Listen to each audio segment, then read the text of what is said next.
everyone. So we're gonna do fish tacos today. There's marlin that we caught this weekend. There's ahi, and then we also have shrimp.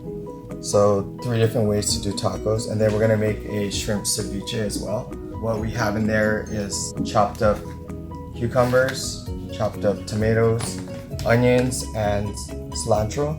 And then if you want to make it hotter, you can just put a serrano pepper in there. So the first thing we're gonna do is for the ceviche is we wanna just lightly blanch the shrimp.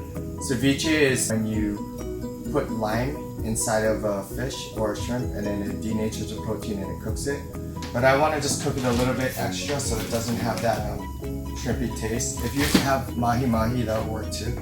So I just get a pan with little water. I cut up these shrimp.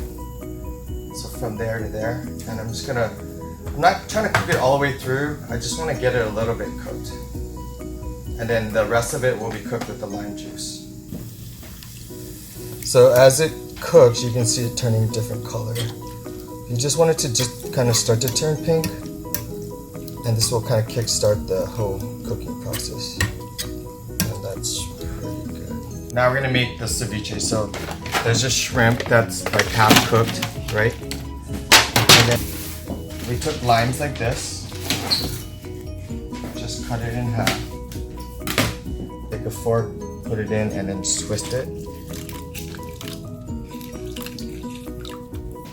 Like that. And so this is all your lime juice, and then you just want to put it directly onto the shrimp. And what that's going to do is it's going to kind of cook the shrimp the rest of the way through.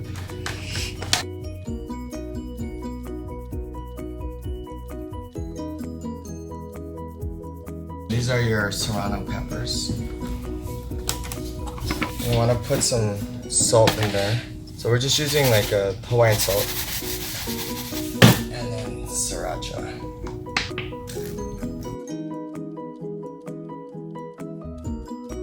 We got our ceviche here with the shrimp.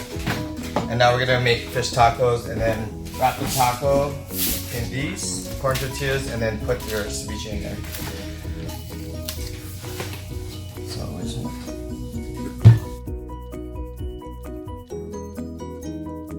Marlin here,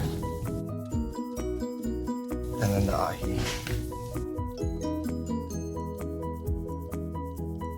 So just adding the shrimp.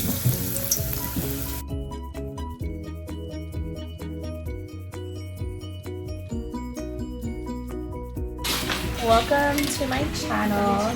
So first you're just gonna get a tortilla and you're just gonna get some salsa. Gonna get a couple of these shrimp and place it on, and then oh yes, this is the best mayo that you'll ever have, and you're done.